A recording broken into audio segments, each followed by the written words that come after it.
நிகழ்ச்சி நேயர்கள் அனைவருக்கும் வணக்கம். இன்னைக்கு நம்ம ஷோல பார்த்தீங்கன்னா நடிகர் ரஜினிகாந்த் அவர்களுடைய 121 திரைப்படம் கூலி. இந்த படத்தை லோகேஷ் கனகராஜ் அவர்கள் டைரக்ட் பண்ண போறாரு. இந்த படத்தை சன் பிக்சர்ஸ் நெட்வொர்க் தலைவர் நம்ம கலாநிதி மாறன் அவர்கள் பார்த்தீங்கன்னா இந்த படத்தை ப்ரொடியூஸ் பண்றாரு. ஸோ இந்த படத்துடைய எக்ஸ்பெக்டேஷன் பார்த்தீங்கன்னா நாளுக்கு நாள் அதிகமாயிட்டே இருக்குது. அந்த வகையில் பார்த்தீங்கன்னா இந்த படத்தில் யார் யார் முக்கியமான கதாபாத்திரங்கள் நடிக்க போறாங்க அப்படின்னு சொல்லிட்டு ஒவ்வொரு கேரக்டரோட ரிவ்யூவல்னு பார்த்தீங்கன்னா இப்போ ரீசெண்டாக நடந்துட்டு வருது. அந்த வகையில் பார்த்தீங்கன்னா முன்னாடி நம்ம சௌபின் அவர்கள் பார்த்தீங்கன்னா அவருடைய கேரக்டர் ரிவீல் பண்ணியிருந்தாங்க. ஸோ தயால் அப்படின்னு சொல்லிட்டு அதுக்கடுத்து பார்த்தீங்கன்னா நம்மளுடைய சுருதிஹாசன் அவர்களுடைய கேரக்டர் ரிவீல் பண்ணியிருந்தாங்க. அதில் பார்த்தீங்கன்னா அவங்க பேர் பிரித்தி அப்படின்னு சொல்லி குறிப்பிடப்பட்டிருந்துச்சு. அதுக்கடுத்து நாகார்ஜுனா அவர்களுக்கு ரிவீல் பண்ணியிருந்தாங்க. அவங்க பேர் சிம்மான் அப்படின்னு சொல்லிட்டு குறிப்பிடப்பட்டிருந்துச்சு. அப்புறம் இப்போ நேற்று பார்த்தீங்கன்னா நம்மளுடைய உபேந்திரா அவர்களுடைய போஸ்டர் வெளியிட்டிருந்தாங்க.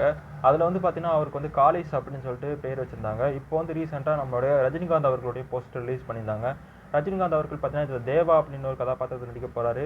அது மட்டும் இல்லாமல் இந்த கதாபாத்திரம் இதுக்கு முன்னாடி பார்த்தீங்கன்னா நம்மளுடைய தளபதி படத்துலேருந்து ரெஃபரன்ஸ் எடுத்திருக்கலாம் சொல்லப்படுது. ஏன்னா இதுக்கு முன்னாடி மணிரத்னத்தோடைய இயக்கத்தில் பார்த்தீங்கன்னா ரஜினிகாந்த் மற்றும் மம்புட்டி அவர்கள் எழுதி நடிச்சிருந்த படம் தான் தளபதி. அந்த படத்துலேருந்து ரெஃபரன்ஸாக இதை வச்சிருக்கலாம் அப்படின்னு சொல்லிட்டு சொல்லப்படுது. ஸோ இதை பற்றின உங்களுடைய கருத்துக்களை மறக்காமல் கமெண்ட் பண்ணுங்கள். நாளைக்கு இதே மாதிரி ஒரு சுவாரஸ்யமான டாப்பிக்கோடு உங்களை சந்திக்கும் வரை உங்களிடம் விடைபெறுவது நான் உங்கள் துரைசாமி. பாய்.